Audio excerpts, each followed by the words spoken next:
so excited to draft. I spent all this money on the first Modern Masters set to draft. I'm so jazzed. It's going to be so much fucking fun. Wait. I thought we were playing Commander. Guys, I brought my laptop. Are you guys ready to play MTG Arena?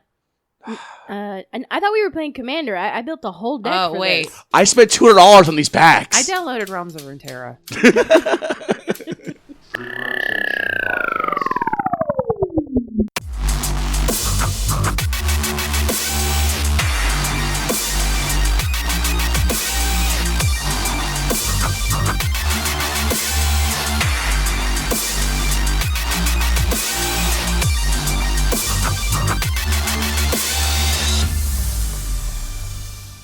Hello and welcome to the free 104 episodes and you don't know what the name of the podcast. To the TheFreeRotation, where we notate your notes. I'm going to notarize it for you. Sweet. What, Bobby, what are you doing? No. Oh, he's just going to say no. Oh, he knows. The free notation. Okay. Anyways, let's try free rotation. Oh, okay. And this week we're discussing deck construction. Jokes. But we're going to discuss different formats, how you construct a deck, and then Bobby's going to help you with the more complicated formats. Is this Yu-Gi-Oh? Are we talking Yu-Gi-Oh? It's Yu Yu Hakusho. Okay. I thought it was Yu-Gi-Ho. Oh, no, it is. No, that's why it's Pornhub. construction. Oh, gotcha. Full circle. It's magic, though, right? Yes. It is magic. Okay. It is. But before we dive in, okay, so I saw something fucking weird on Facebook. You know how you get those advertisements and shit? Like when you're scrolling down? So I saw one for like medicine. I was like, okay, what targeted ad is Facebook sending me today? Click on it. It's HIV medicine. Oh. I don't have fucking AIDS, Facebook. I may be a whore, but I get tested every 6 months. I do not have HIV. Maybe it's because you play Red Deck Wins and that's AIDS. Oh. What's the one that gives you the burning pee? Chlamydia? Isn't that all of them? Yeah, herpes, whatever. But that's probably, that'd be one I would have. Besides me playing Red, I've also fucked a girl with genital herpes, too. I wore a condom and everything. She told me beforehand. Yeah. If she doesn't have an outbreak, she's fine. I think I just had an aneurysm. But then when she dumped me, I made fun of her for having herpes. But I'm an asshole. That's customary. Yeah. Yeah. Fuck that bitch and her herpes. Have fun with your herpes. That's pretty much what I said. Have fun not being able to have a real relationship ever because of your STD you have for life. Yeah. And I thought that was fucking mean as shit. But bye, bitch. Bye. Bye. What are we talking about? Magic. We're supporting Bobby. Oh, okay.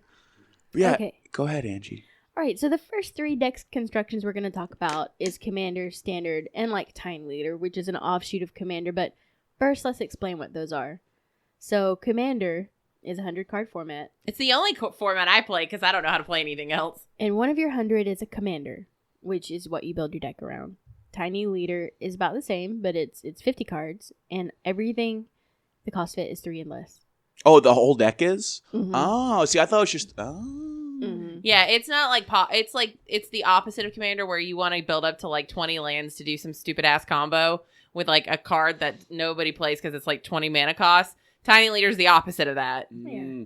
I knew the mana cost was small for the leader, but I didn't know the whole deck had to be... Red deck is really powerful. Oh, I fucking imagine. Leader. So those white decks. Yeah. White weenies. Yeah, like Talia. Super powerful. Did you have to bring rates into this, Becky? I fucking told you. It's 2020. Oh, Jesus. Because, Bobby, you can play X spells because they're 1 cost, maybe 2, ooh. but then X. I'm going to play Banefire and just wreck y'all. Exactly. So, here's the thing. The first thing you have to know are the 3 basic card types.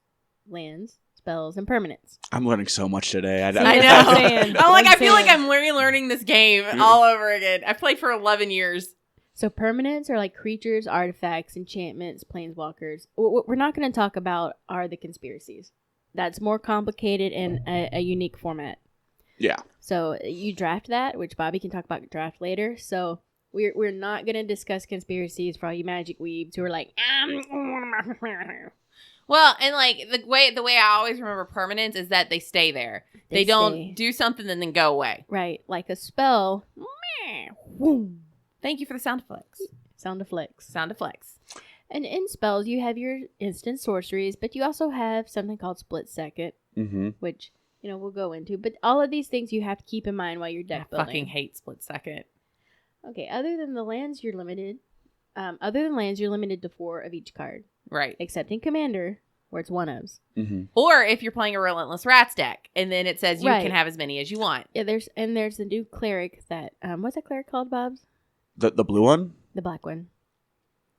I don't know. Okay. Well, basically, you can have as many of these clerics, and you sacrifice 6 of them to pull out a demon from your deck. Yeah, there. Oh, yeah. Yeah, the apostle of something. Yeah, there's also the 7 dwarfs card, too, that came out in Throne that lets you do that somewhere, too. Mm-hmm. Get to play up to 7. Yeah. Makes sense. Flavor. Oh, that's cool. Yeah. So there's some cards that override the mechanics of the game. Mm-hmm. So just be aware that those exist. But excepting Commander, and in something like Limited, which Bobby will go into, if you're drafting and stuff, you can also have more. But in a standard, in a standard format, a modern standard Pauper, anything 4 of, except Pauper, you're limited from rares. And uncommons. Later. Yeah, we're like going this is like why Magic is so difficult to get in, because you have to explain all of these rules at some point. And it's like, you can do this, but then there's this, and then you can do this, but you could also do this. It's like D&D. It's like it really you gotta learn all this shit before you can start having fun. But the thing that you want to focus on while you're focusing on your mana curve is you want to consider what you want the deck to do. Mm-hmm. So, for instance, are you a control player? Are you aggro? Are you a wombo combo? Are you an OTK trick? Like a one-trick deck? Fuck you decks. Wait, there's another kind of deck besides aggro decks? Yeah, there's like an aggro control and Bobby, it's just red deck wins. Yeah, that's all. That's all. I almost said mid lane, but it's mid range. Mid range. Yeah, so people playing a lot of. Yeah, there's mid range where they have like some good early game, and then they have some late game, but they're gonna get you in the mid range. So you have stuff that's just a good combo of spells and creatures. That was my favorite decks to play, were mid range decks, and they can really have an answer for everything, but they're not strong in one specific thing. Right. I fucking hate mid range decks. They're so good against red. Fuck that shit. Yeah, because they can. I mean, they have to hold. If they hold you off early game long enough, they can come back and swoop in. Like if they're at 20 life, if they're like at 19 life and it's turn 7, I'm like, yeah, we're gonna go to game 2. Fuck it, I'm not trying in this bag. When you think of aggro decks, you want to have one by turn 4 or 5. If you don't, you're gonna lose to a mid range deck or a late game deck. They're gonna call what we call stabilizing, and then you just you kind of lose your run. Mm-hmm. Yeah, but if your aggro deck pops off fairly quickly, your game is done fairly quickly. That's what I'm saying. Yeah. So you have to win in a certain number of turns, or you have to plan a late game, which is what a sideboard is for. Mm-hmm. But so what you want to do when you first start building a deck, what I think is you lay your cards out in type and you curve them. Mm-hmm. So I've got sorceries. This is my mana curve. But you need to keep the ratio comparable to what you want to do with the deck. For instance, don't have mostly counterspells in a blue-green aggro deck. Right. Don't use Indestructible in a Mirren deck because she's graveyard-based. So you wouldn't want to have a lot of Indestructibles. Oh, yeah, that makes sense. That's a good point. Mm-hmm. We're learning so much today. And check your ban lists. Yes. If you're building around a card like Sway the Stars and you find out it's banned, you got to start over. Don't proceed and then realize that you built around these cards. Or get late game and you realize you have a banned card like I did when we were playing Commander a couple weeks ago. And they're like, Iona got a ban. Iona's banned? And because she's really good if you play Mirror Gallery, Iona, and then Rider Replication her. You can pick all colors. That's disgusting. Yeah, it's my favorite thing. Just luck. Curving is so important. I can't stress this enough. What exactly is mana curve? It's your card ratio based on what your mana is going to be in the game. So if you want to look at, like, if you have an early game, you want to build your mana to look at that. Right. It's basically the math. And there's many parts to this word problem. So when you look for, here's basically what it is. Spell cost for desired effect is the first thing you look at. Am I going to play a 6-drop counter spell if I'm only going to run 4? No. Mm-hmm. It's not going to do what I want it to do. I need a 2-drop counter spell, 3 at the most. So here's the way the word equation works. Spell cost for desired effect times the interaction with permanents plus cost of permanents equals mana base times symbols of permanents. What's up? We're listening. Okay, well that's it. Oh, okay. Becky was looking at me like, what the fuck did you just say? I became a lawyer for a reason. Well, okay, so let's walk through this. Spell cost for desired effect. We discussed don't have high cost counter spells in a low cost deck. Mm-hmm. You need, especially if you're mid-range, your high-cost counterspells aren't going to do what you need them to do. You need to make sure you have your lower cost. Yep. Well, and if you're like playing mid-range, you're only using those counterspells to get you to the later game. Right, and if Bobby's playing red deck wins, and he's running Urz's Rage or... Lightning Bolt. Yeah, he wants Lightning Bolt. He wouldn't run Urz's Rage, which is 8-drop. Right. and he wouldn't run, something that's a 7 drop in his deck. He wants to win by turn 4. There are cards that cost more than 3 mana.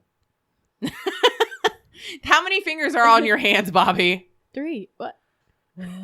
That's why he only plays aggro. He only has 3 fingers. No, I have played a 5-drop in mono red before in the sideboard Glorybringer. Thank you very fucking much. Oh, my bad. Sorry. Yeah, you're good. And so then I put it's multiplied by the interaction with permanents, because here's the thing: you're aggro, you're going in beefy. There's some 3-drop 5/5s, and think about the cost of Thragtusk. He's pretty cheap, and I want to pump him up, and I've got Overrun, which is 5, or Titanic Might, which is what, 2? Something like that, yeah. Yeah. Mighty Growth is 1. Yeah, Giant Growth as well, yep. Yeah. So we want to focus on what are the costs of our pump-up spells comparable to our permanents. If our permanents are all high cost, then we need our counter spells low cost, so we get to our mid-range part. Yeah. So then you plus the cost of your permanents, which we just discussed. So all of that equals your mana base. And mana base is times the symbols of permanents. So you don't count how many of each mana you have and divide it by the number of colors you have? Because that's how I've always done it. Well, it is. Okay. It is, but that's why it's in parentheses. Okay. So our symbols are permanents. Angie's the low-key smartest person on this fucking I know. podcast. I'm sitting here like, I'm learning so much. I feel like I have to relearn an entire game that I've been playing for. This is why I get land screwed all the time. Well, then all of that's divided by mana curve, because that's your mana curve. Which brings us to mana symbols. First of all, here's a few things to remember. No mana symbol can exist on a card that's outside of your commander's colors, whether it's in the cost or in the text box. So you might have like Tazri, Commander Tazri, who has a 5 cost in his thing. So he's white, but he's got 5, which means you can play all 5. Oh. But say you're playing Talia, you can't play black and blue with her. It doesn't work, even if you could make the mana. And if you take something of someone else's that's that color, it becomes colorless. So just as long as the commander, like that new king card that came out of Throne, the buy box promo or whatever. Yeah. So because he's white, but because his effects are all other colors, you can play all other colors with him? Yeah, and it has to specifically be the color symbol, not the word. Right. So we can play sack lands in Commander because they don't specifically have the symbol type on it. It just says find a island or a swamp. So if we're not playing black, since it says swamp and doesn't have the symbol, we can use it. Oh, I was wondering if people said, this guy's good at EDH. I'm like, you can play him fucking mono white and not use like any of his other effects. Right. Yeah. But I'm just a fucking idiot, so it's fine. But if you're looking, but there's also the flip side that you can have a 5-color general and then just build the mono color if you want to, just for the hell of it. Yeah.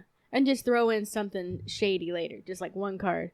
So now that you've sorted your commander or tiny leader or just laid out cards you want to use, now you need to look at how many colored symbols and their ratio as basic land. And this also works for standard if you're looking at any deck you're playing because you look at the colors you're playing. That's right. You need to look at your mana curve, and you also need to look at your mana symbol curve. So this is very important. This is why it's in the opposite side of the equation, but you have to look at it. Because this is how you determine your basic, non-basic land as to what type of non-basic is determined. For instance, if doing Esper but black mana symbols are 66% of your deck, your mana base shouldn't be equal at like 33, 33, 34, but be a mix of non-basics that give you access to blue-white while providing the... I put horny black. I meant to say heavy, but I wrote horny. I knew it was in your mind when you're writing these fucking notes. Becky looks good in her pants. Lady, you be looking like a thick snack. Woo! Okay, while providing the heavy black influence, you can't simply throw in extra swamps because you'll miss your white and blue. And this is what I see a lot of people do because, let's face it, non-basic lands are expensive. Yeah. But not all of them. And No. I think the Ravnica cards had the ones that come and tap, but they provide 3. And they were also out in Judgment. Those were the, not the 3. It was, they were the dragon shards. lands. It was Shards of Alara that did the 3. Okay. But the Ravnica did have the dual land ones, but they came into play tapped. And then they've come out with the cycling lands again. And they're cipher land, like siphoning lands. So you put in a blue and you get a combo of blue, blue, blue, black, or black, black. And we had, in cons, we had the Jeskai, Abzan lands. There's a reason these decks are a little bit more pricey. So I guess going back to the beginning, pick a deck you can afford. Mono red. Bobby's right. Sometimes mono red decks might have a $30, $40 card, but that deck is still about $60 or $70 to build. Just play 20 mountains and smile when your opponent dies. Wasn't that the Valakut standard right there? Just play all the mountains with the Valakut and call it a day. Valakut was actually played in Shapeshift.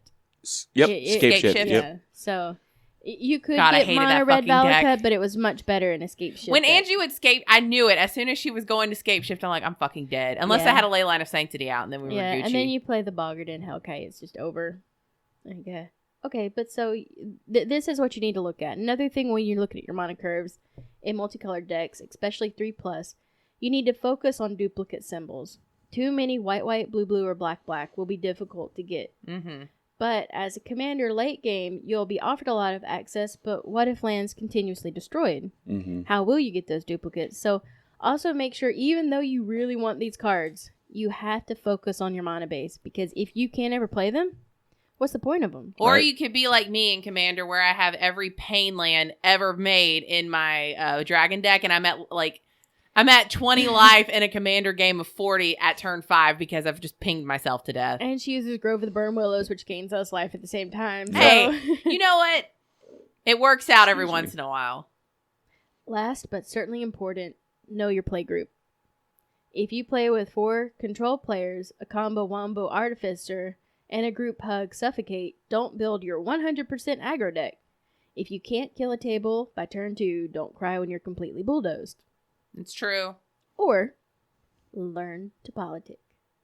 That's Angie's strength. Yeah, and Scoobs. So here's something you can say. If you don't cast Damnation this turn, Bobby, and counter Becky's Damnation, I will take her out for you. Oh, on a nice dinner date? Yes. There you go. It's fun. Killers. But the thing is, this is a 2-edged sword.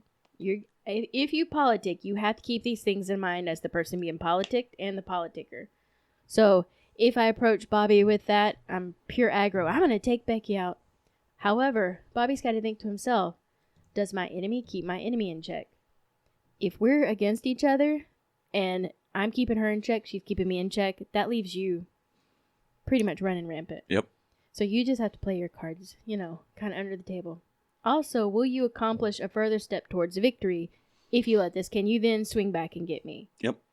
So when can you turn on your allies, really? Here's really how it plays out at a real table. Angie is really good at politicking. If you're playing with Scoob, I can guarantee you he's going after me regardless. You're fine. Don't worry about it. If I'm playing at the table, I don't give a fucking shit. I'm going to kill all y'all at once if I can do it. Here's Becky's politicking. Why would you? You're stupid. Fuck you. Kill you dead. That's exactly what I do. I'm like, fuck you. I'm dropping all this shit and you're dead next turn. I might be dead the turn after, but I'm coming after your ass. And then I second Sunrise and Becky quits. Oh, fuck. I hate second Sunrise. She killed the table with who's the guy? I had Bearer of the Heavens. What I did is I Bearer of the Heavens and then I sacrificed it, went and got, I can't remember what the card, it was something evolution. And I went and got Avacyn. And so I was like, Bearer of the Heavens, at the end of the turn, I'll play Avacyn. All my shit lives, yours done. And she's like, Second Sunrise. So we all brought our stuff back. Second Sunrise is banned in Legacy. Is Second Sunrise, is that in eggs? Mm-hmm, okay, I knew that card. And that's why it was banned. That's the only card I know that the whole fucking conversation is like, oh, that was in eggs. I don't know what I know the big Avacyn. Mm-hmm. Yes. Yeah, thick girl. Yeah. So what Second Sunrise says, at the end of turn, any permanent that was put into the battlefield from play returns. Okay. So Becky did all that work. I mean, it took a bit to get that combo to work. I said, I'm going to float 2 mana. Monster. I'm going to play Second Sunrise. Actually, I think it's 3. For our listeners, Becky is giving Angie the fucking side eye, and it's hilarious. I almost got divorced that day. I just also want to remind you that after that turn, Aiden took like an hour and a half turn just to lose the game. Yeah. Oh, was he just looping? Yeah, I deeply regretted it. Yeah, he was playing Lost in the Woods. Oh, and he was just looping his spirits from the old Mirrodin block. And starts with a K, the one with the samurai. Kami of the something. Yeah, all the Kamis. So, but then as a player who's making the deal, you also have to think, did you bargain with the right person? Mm-hmm, mm-hmm, mm-hmm. So you're sitting there pretty, Becky and I are against each other. What if I said, hey, Becky, why don't we team up and take Bobby out? And House of Cards shit. So what Scoob calls is threat assessment. Did you threat assess correctly? But he never threat assessed correctly. He doesn't, but Scoob can build fantastic decks and give great advice. However, he doesn't always put it into play. Unless he's playing with somebody he really dislikes. At that point, he's like a magic genius. Fair. And then as the person doing the politicking, can you turn the tide in your favor with your politicking? So, does it benefit me to make a deal with either of you, or do I just sit, let you wipe, and then come up with another way? Mm-hmm. Which is generally Angie's politicking, is she just sits there diplomatic until, you know... you have to look at it, because a lot of early game commander decks are always the ones that people go after. Just because you play something like Kalia of the Vast, you drop a bunch of shit. Bobby, I played with Kali. That's one of the few commanders I know. Is like she's when you drop her on the table and you're about to play a commander game, you better know your ass is gonna be. People are gonna go after you because you can drop a lot of shit very quickly. You better have her hasted and can swing and kill somebody in a turn. She's one of the reasons Grizzlebrand is banned. She is. So Becky, you want to explain Kalia to our listeners? So Kalia of the Vast basically says when she attacks, if you have a dragon, demon, or angel in your hand, you can drop it and it'll go in tapped and attacking. Tapped and attacking. Demons, angels, and dragons. And you know like the worst things. Yeah, like anything like that, it's really difficult to deal with, especially early game. You can't deal with them. We're talking about a curve of these starts. Like there's some 4/4 angels, but they're the older ones. But these curves start at 6/6 usually. Yeah. So she's a 3-drop on turn 4. You're taking math. And what if she drops Aurelia? I was gonna say, what if she drops an Avacyn? You've basically perma locked all of your stuff from dying. Or Iona. That's right. Yeah, back in the day. Back in the day. So if you sit down with Kalia, you will be a target. That's what I'm saying. Know your play group. Mm-hmm. Know them, because we won't tolerate it. You sit with a Kalia, and August has found this out the hard way. You sit down with Kalia, you're going to be wiped out by every person at the table. Now, in the opposite spectrum, if you play a Lavinia deck, nobody kills you. You just sit there and make everybody's life. They can't. Yeah, you just make everybody's life miserable, and that's all I want to do with that deck. But also just remember to have fun. Build a deck you like to play. Bobby plays red even when it's bad because that's what he loves. You choose a commander you like. Becky loves Mael. Sometimes Mael is good in a format. Sometimes she's not. Okay, she's always good. Fair. But also don't be afraid to rebuild. Or change for something that hard counters you have to build against it. Adjust your deck to counter heavily played strats and cards. Lots of Cascade commanders. Drop a Rule of Law. Shut that shit down. Yep. I'm a big fan of Rule of Law. And then just know the meta, especially for standard, know the meta. If you want to build your own decks, like homebrew, we call it homebrewing, you still have to know the meta. That is so true. You can build whatever you would like, but if you can't counter the meta, then what was the point? And also, I think what's important, like Bobby, if you always hear Bobby, we joke about it, but Bobby's most comfortable playing a red deck wins deck. Angie's more comfortable playing a control deck. I've always been more of a mid-range or beefy big creature deck player. Don't get out of your comfort zone if you're not sure about it, because there are people who can't play those decks. I can't play a control deck to save my life. Becky plays good mid-range though, like especially America. Yeah. There used to be a deck that was it was called Superheroes, and Becky played it very well. It was red, white, blue, Planeswalker superhero, but it had Gideon to attack and other stuff to beef up. But talking about meta, there was a kid who, it was one of his first times playing Magic. He shows up back when, what were the birds that would go search for each other? And you'd Squadron Hawk? Fuck that deck. So that was a big deck. He came in with spiders, and he aced everybody. Because of the reach. Because of the reach. That's fucking sick. He fucked those birds up. But that deck isn't going to work just anywhere. Oh, no. No, but it worked at that time because he countered the meta. He didn't mean to, but he did. Hey. He just wanted to play spooters, and the meta was flyers. It's like Bernardo when he won with his devotion to black Mono deck. Black, yeah, he completely countered the meta, and he was like one of the first to do that. He made that deck a meta deck. Yeah. So just know your meta. Even if it's casual commander, know what people play. Becky and I were out for a while. We weren't familiar with cards. We got kerfuffled quite a bit. Yeah. But now that I'm familiar with their decks, and Becky is, they don't do that to us anymore. Yeah. I know to hold my counter for your infinite combo. Also, if you get triggered by people going infinite, don't play commander. Yeah. All decks pretty much build up to some kind of combo, whether it's Porphyros, OTK in a table, including sometimes themselves.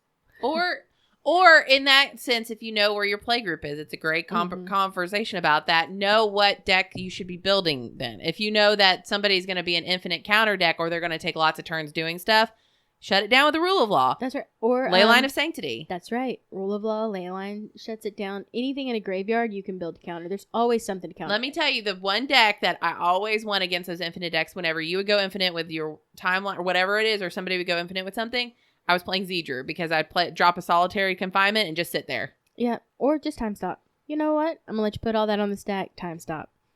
I love time stop. Or like there's a counter spell that came out that like counters everything on the stack. Yeah, Something Flusterstorm like was also one. Yeah, of there's them. a couple of those type of abilities. But yeah, fuck that shit. Mm-hmm. So that was what I had. Pretty much the biggest thing to any deck construction is your mana curve. If you can get that down and get that 100%, you're gonna be Gucci. Hell yeah. But now that we've talked about this, there are different formats that you just have to throw all this out the window, except for coming to building your mana. But Becky, yeah, y'all look exactly alike, really. Yeah, clearly. Yeah, clearly. Becky's penis is a little bigger. Actually, it's funny because I had the lesbian haircut. Yeah. You totally do. But Bobby's going to talk about different formats that require a bit more thought. Yes. Today, I'll be discussing limited magic. And you have 3 different formats in limited magic. You have sealed, which is you get 6 booster packs to build a 40-plus card deck. Don't ever put more than 40 cards in it, and you look fucking stupid if you do. Maybe. Who knows? I'm not that smart. You open and keep all the cards in those packs, which become your pool. Draft is ideally played with 8 players in a pod. Each player receives 3 boosters. Typically the same set, though in some blocks you'll have like Theros, Journey to Nyx, Born of the Gods. All similar types of cards, but similar. Right. And I think like back in the day when they would do sealed, you would get like the 3 packs of the base, and then you would get 3 packs of whatever the new set was. But something like that. Now they've changed it, and I don't really get it anyways. Yeah, it's weird. Because we don't do 3 block sets anymore, or 3 set blocks, yeah. Anymore, it's more like either 2 or 1, or really big sets. It's a whole thing. And then you have Cube, which is a special format that I've only played like twice. It's where someone creates a huge singleton custom draft format. It's like, I don't fucking know how many cards in a cube. I have a Commander Cube. Fuck, that sounds awful. It's wonderful. But the games are interesting, complicated, and it's fucking gets bananas. But here's some, for your first time drafters, here's some advice. A great acronym to remember during draft is B.R.E.A.D, which stands for Bombs, Removal, Evasion, Aggro, Duds, and Dregs. I mean, who doesn't love bread? What's your favorite type of bread? I like ciabatta. Ooh. I'm a big fan of bagels. That's fair. I like pumpernickel. Oh, pumpernickel is good. Pumpernickel is good. You know what? A good rye bread with like some chicken salad is really good, though. Aww. Like something like that. Oh, I want chicken salad chick. I don't eat a lot of bread, though. I'm getting hard right now. Stop. Oh. I'm feeling fat just from talking about. I gained 5 pounds. Let's move away from bread. You look fantastic. But Bobby, I had never heard of this, and this is why you're okay. I just have to butt in here. Bobby and I have been in a lot of drafts together, like at Dragon Con and other places, and this is where Bobby shines. He's a very good drafter. I'm not. And now I know why. I didn't eat bread beforehand. You didn't. You were carb counting, and it really messed you up. That's right. I ate celery, and I fucked it all up. So I'm going to break this down a little bit more for people that don't know what all these are. Bombs, these are cards that have to be answered. They will fucking win the game very quickly if not. Stuff like most planeswalkers that generate like tokens like Elspeth and whatnot. Any Glorybringer's a bomb because it's a 5/5 in the air, blows up things on the ground, stuff like that. Then you have removal, which is creature removal, lightning bolt, murder, abrupt decay, wrath of God. Are spells considered removal, Bobby? In a format like this, it depends on it depends on like something like absorb. I consider yes, but like something that's not like a center to a certain spell. Like I wouldn't consider essence scatter to be okay. That's only creature types. But like if it's like a counter spell, yeah, sure. So like absorb because it deals 3 damage to a target as well. Gains 3 life, but it counters any spell, not just creatures. Like if it's any spell, yeah, I consider removal. So not like a negate or essence scatter. Yeah, just like any like hard counters are good. Then you have evasion. These creatures are hard to block or hard to deal with. Look for creatures with keywords such as flying, menace, unblockable, hexproof, double strike. Horsemanship. Or bringing back the OGs. Banding. Yeah. Yep. All that good stuff. And you remember double lifelink when you could like stack your lifelink? I don't think I played back then. Yeah. That was the good old days. That was Lorwyn, Bobby. I didn't play during Lorwyn. I literally started During M10. That's you started right after that. Yep. He was just a baby too. He was so cute. I was not, but thanks. No, he was. You could just get his cheeks and just squeeze them. His butt cheeks. No, I was a minor. No, his cheeks look like Taco Cat. You remember Bobby? I know. I remember Bobby when he was Yiddle. Oh God, can we forget that? Taco Cat liked Bobby's cheeks. Schwiggity schwooty. Taco Cat likes everything though. And then you have aggro. I love aggro. With this, think of cards that are literally beaters, just swinging. Learn to count to 20 very fast. Yeah. And then you have duds and dregs, literally the leftovers. Cards like Duress that aren't good in a limited form. They're good in like standard and whatnot. That's like the first card I picked. Nope, don't ever. You can take stuff like a Thoughtseize effect, like where it takes any like non-land card. That's fine. It's not great, but it's not. But not a Duress. Exactly. Okay. But when you're preparing for a draft, make sure you look over the set before going to it. Get familiar with the cards and pay close attention to the commons and uncommons because those are the cards you're going to deal with the most.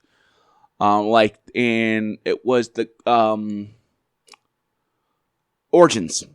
There was a 4/6 Vigilance white card. During your turn, it made your stuff cost less. During your opponent's turn, it made them stuff cost more.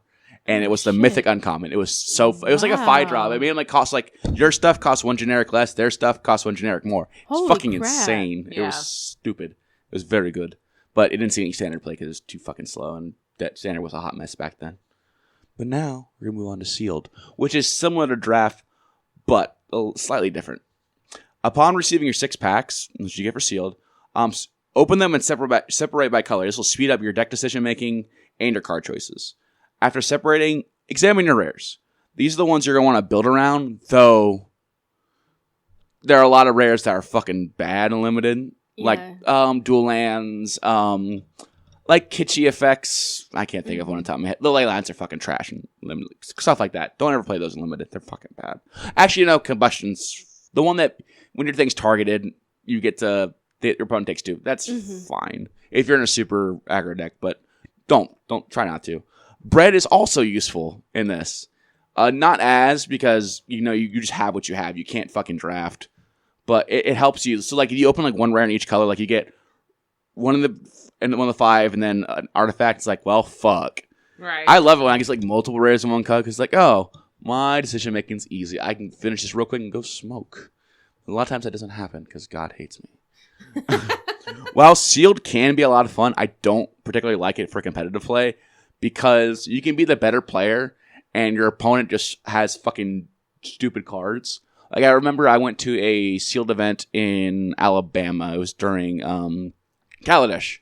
And for sealed tournaments, you register the person sitting across from you deck so there's no cheating. This motherfucker had an insane pool. He pulled Angel Invention, which is a mythic that... Do you know what Angel Invention does? He pulled that, and he pulled the fucking white gear Hulk, yeah. And then he pulled something else. I think it was Dove and Bond. So he just had a fucking insane blue-white deck. I was like, oh, cool. If I play this guy later in the day, I'm fucked. And that kid was an idiot, and I lost to him. I was fucking mad. I also lost to a deck earlier that day that had there was a couple overrun effects in that format, and I was playing against him. I was like, oh, literally the only way I can lose here. Because I had him dead back on the crackback. Is he has 2 overrun abilities. Guess what he had, ladies? 2 overrun abilities. And I was like, wow, if somebody don't play seal, I'm going to go outside and smoke. And that's the day Deanna dumped me, too. It was a rough day. Oh, jeez. I got fucked. But we went to Biloxi and gambled and ate at a delicious seafood buffet. So there we go. That makes up for it, yeah. Okay. And then you have Cube. Don't have a ton of experience with Cube. So my advice is quite limited. Get it, Becky. I'm going to throw myself out a window. There's one right there. That's a good one. That's good. It's a ground level, though, so you'll be fine. What I do know is that most cubes are filled with powerful cards, so mana fixing should be a priority. Yes. Because unless you're playing Vintage Cube where the Power 9's in it, you always take the Power 9. It doesn't fucking matter. Power 9's insane. Mm-hmm. But I like prioritizing, because you can get, let's say you pass a Stormbeath Dragon. You can get a Glorybringer on the next pack. That's comparable ability. Unless it's something truly busted. I would never pass a Reanimate. Right. Because if I'm building that kind of deck, you can't pass that. And you don't really need a ton of fixing in that deck. But fetches especially. Mm-hmm. Take your fetches and your dual lands or shocks. Right. Always take those. And a good cube deck will have those in with the draft pools. Like I have pretty much all of them in there. As someone who's built a cube deck, you have to be very careful when you build this, what cards you put into it and who you play with. Because I've had 2 cards go missing from my cube deck, and I've only played with friends. One was a Power 9, Ancestral Recall. Oh, God. It's gone. And then we lost the Korean foil. Deathrite Shaman. Deathrite Shaman. And both really sucked, and they went missing on the same day. Pretty sure we know who did it. Yeah. Nick Kim told us who took it. It wasn't the person I thought it was either. It was really shocking, but... Plot twist. Yeah. Did it? This is why... Not victim blaming you. This is why if I was able to do a cube, I would get the high quality proxies and just put it in there. Yeah, and I think that's what a lot of people have done. Mm-hmm. But our cube, we had Power 9 pieces. We got all the. Now this was a commander cube, by the way. Cube. But I got the what are they? I want to say manuscripts or not manuscripts. The pretty ones. Masterpieces. Masterpieces, and the ones that came out before that, they were called something else. Oh, the treasure chest thingies. Yeah. I think that's what they were in the Egyptian set, and they looked like cartoons and I stuff. freaking forgot what they're called. My ADD kicks in. But yeah, we had gotten those, and just all of my F&M promos, Judge promos. It was blinged. It was beautiful, but I'm missing cards. So the only card we didn't put in there was Becky's foil Jace. Yes. Oh, mine's Sculptor. Never will go in any deck that's not my deck. That's fair. And sometimes when we play Commander, I'm eagle-eyeing everything because, cards have disappeared off tables. So another thing, going back to knowing your play group, know your play group. Yep. Don't sit down with your expensive Commander decks because Commander gives you a lot like Vintage. Not very many things are banned. So you can just display. You can play Power 9. You can put your dick on the table for sure. You can play Power 9. Oh yeah, you can. I think only Black Lotus is banned, but the Moxes. Well, you also have the cheap Moxes too, correct? The uncommon Moxes that are similar. They just cost cards of that color cost 1 less, you've right? Got Lion's Eye Diamonds. You can play those. Fuck, that card's so goddamn expensive. Yeah, that's the single reason I will never build Dredge in Legacy. I'm like, oh, bunch of goddamn nerds. All knowing the procedural ways to play Magic. I'm here to give you your feelings. Becky's going to tell you how it really goes. This is how it really goes in Magic. You got these competitive, 400 IQ people. I'm here to speak to the people, the stupid people that play this game. I am one of you. Don't worry. I am one of you. And I'm here to teach you how to play real Magic. Okay. Okay, first off, it's shove all of your lands in without, no, I'm just kidding. Riffle shuffling. Becky does this. So, Bobby, after you finish playing, you make sure you got a good mix. Yeah. No, Becky goes land all in at once. So. No wonder you get fucking mana screwed. Yes. And then next game, she's like, I haven't even drawn a land. I don't know why. Oh, holy shit. Make sure you don't turn your cards right upside. So she has them right side up and upside down. Do you take shots of Elmer's glue between games? Yes. No. I put them on my hand and then peel them off and eat it. Oh, that's fucking disgusting. Really, that's but not, okay, that was a joke. I'm joking anyways about all this stuff. But she does do that, so. Okay. But I do that when I play Magic. She do. But here's what I'm trying to talk about. There are times when you're like, I'm going to play a competitive meta deck and I'm going to learn how to play it and be the best player. It's not going to happen. Yeah. Some people are just not meant to play superior. Some decks that are just too complicated. You're not going to play it. I'm here to help you with your comfort and what you should feel as you play Magic. Okay? I'm a Pisces. We feel. What are you, my fucking therapist? Yes, I'm going to be your Magic therapist right now. Angie's my therapist. That's right. So my thing has always been fine. When I started playing Magic, the one thing I wanted to play was fairies. I had actually played Yu-Gi-Oh! Very briefly, and they had fairies. And then I found out, Magic actually has fairies, and it's a fantasy theme. And blah, blah, blah, blah, blah. So this was during Lorwyn to put it in perspective. Yeah, so this is when I first started playing Magic. That's what I wanted to play. I wanted to play fairies because I liked the thematic storyline of it. You can do that. You don't have to limit yourself to play whatever is the most popular. Now, in Standard, I do recommend looking at Standard decks and finding something that you would be comfortable playing. Well, and going off that, when Becky first showed up playing her fairies, she had a very common, uncommon-based fairy deck. But the thing about Becky that was different from a lot of players is she took critical advice. Not criticism, critical advice. So when I said, hey, Becky, if you went white, blue instead of blue, black, and put in Mirror Entity, she kicked my ass with it. And at this point, Becky had never beat me. I was playing a boomerang deck, which bounced. You never had a permanent on the field. Oh, okay. I boomeranged everything because boomerang was legal, and boomerang is a permanent. So good luck with if you can't play anything if you have no land. Fair. So I I think that was Becky's first intro to a standard tournament. Yeah. And she had a binder, Bobby, and it was all commas and uncommons. She was like, look at my binder. That's wholesome. You want to trade? And I was like, so man, adorable. I'm so jaded. I'm like, fuck that rare. I didn't even get a binder. No, Angie was like, yeah, I'll trade something with you, girl. Well, because Becky would wear low-cut shirts. And she would completely distract you. So there were a lot of times I would be like, I'd miss a counterspell because Becky'd be like, what does that do again? Jeez. Jiggle, jiggle. I was young and stupid back then. Angie Kun, what are you doing? What is the bed for? Meanwhile, now my turtlenecks sit like up to my eyeballs. Like, well, so comfy. You're in a decade-long committed relationship, so it makes sense. And Becky's like, you're looking at my tits? No. My eyes are up here. It's like that weathering with you. Yeah, that's right. You're looking at my boobies. Yeah. But take critical advice from people who have played the game longer than you and that you trust. And there is nothing wrong with having a very homebrewed deck. And there's nothing wrong with it. People will give you shit. Every game will give you... There will be somebody who gives you shit about your deck. But if you can learn to play and win with it and build off of that deck to make the deck better, build that because at the end of the day, like Standard... we've had this conversation a lot. Standard is a very fleeting thing. There are going to be cards rotating in and out of it. That's why we mostly play Commander, because there's a longevity to Commander. And when I say know your play group, there's a guy, and he can come across as an asshole, but he's actually a really good guy. He's super wholesome. He really is. He really is. But Moreland has such a false impression of him because one of the first things he told Moreland was, "Hey, your deck sucks." But that's Chris's segue into, let me help you improve Let's make it better. Yeah. Because Chris has given me cards. Yeah. Back in the day, he gave me lands to monofix for me. Like they helped you, but Chris's intro into that conversation is, your deck sucks. But he doesn't mean it in a bad way. He's basically just saying... He's just being blunt. Yeah. Yeah, so know your player group. That's just how Chris is. So don't sit at a table and get triggered by somebody like that. But...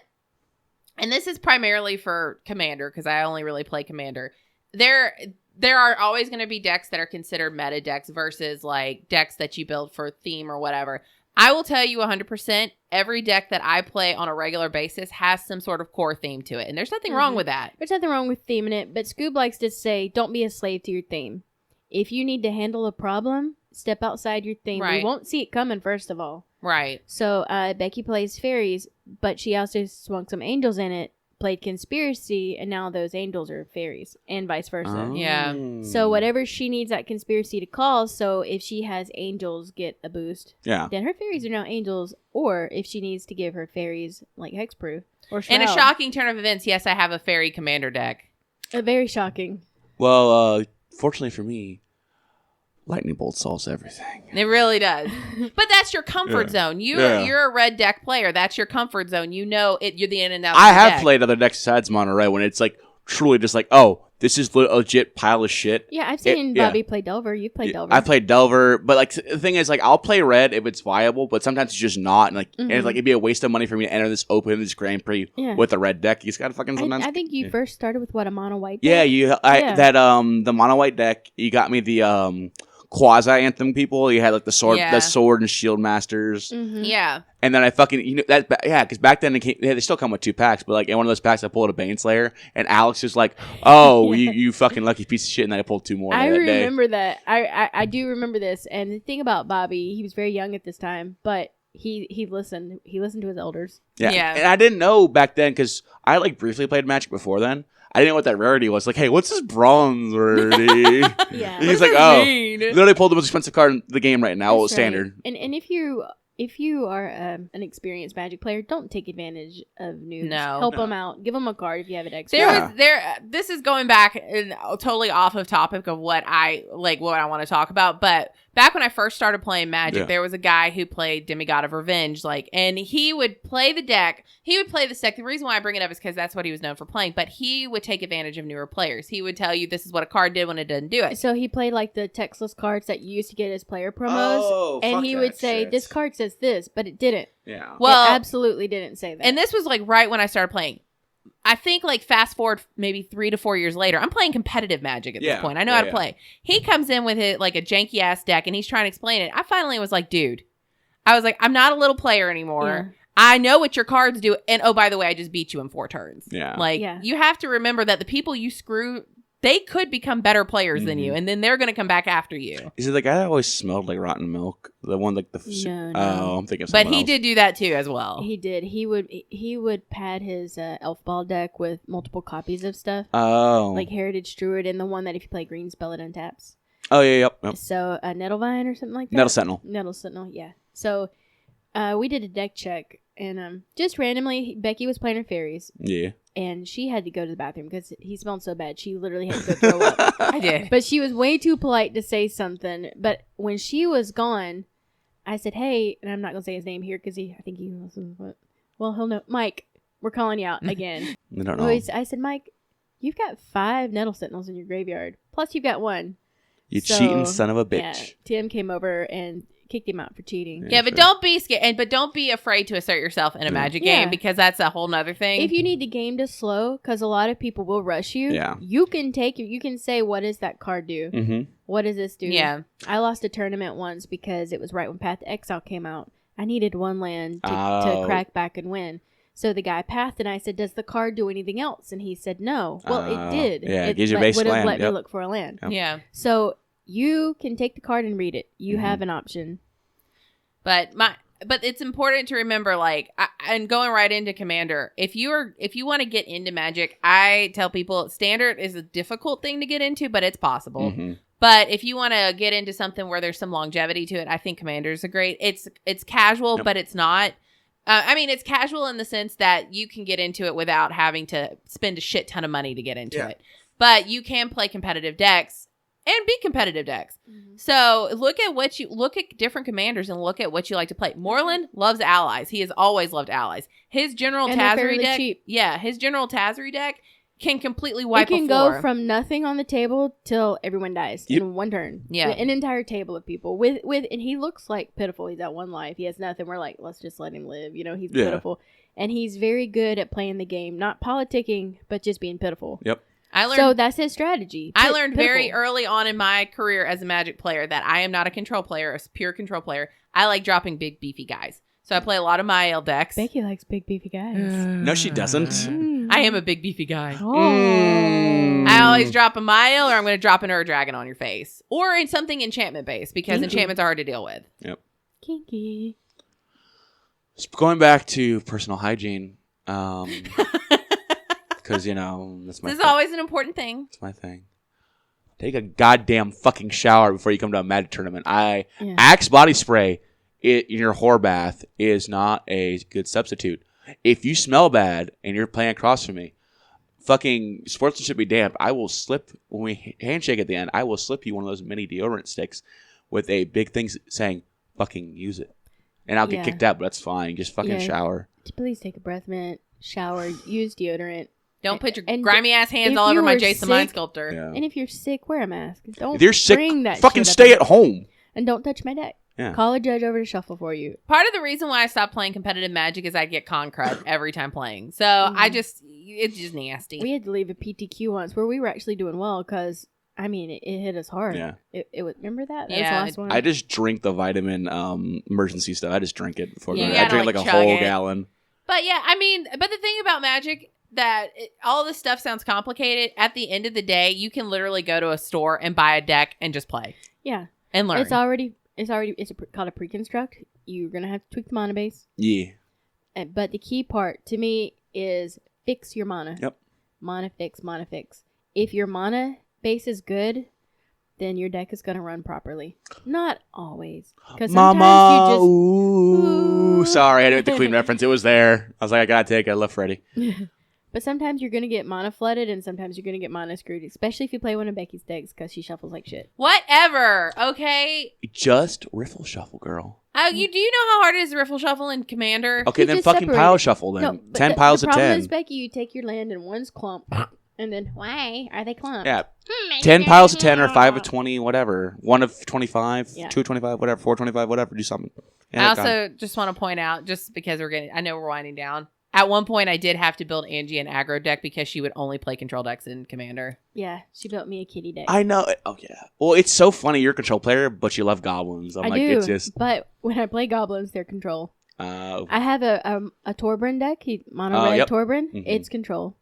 Fair enough. It's just red control. I can't Becky, at one point, honestly, people at the card shop stopped playing with me because I am strict control and I did win. I would say 98 to 99% of the time. Mm-hmm.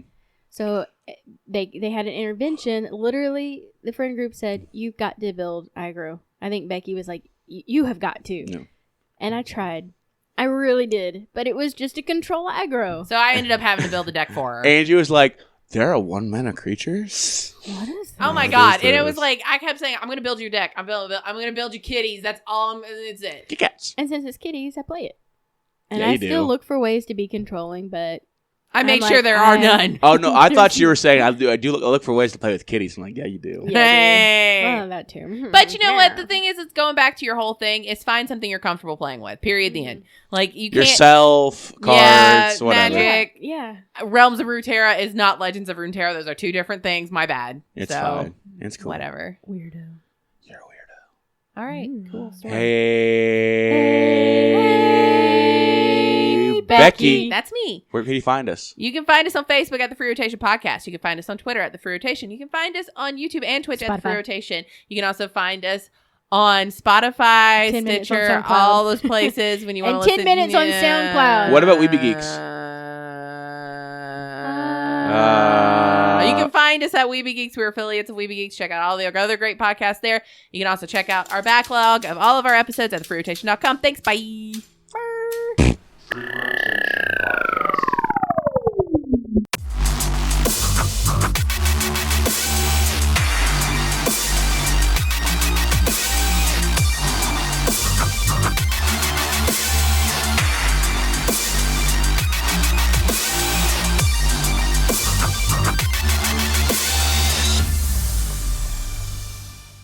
Wow, that ended very quickly. Just like a poop I had this morning.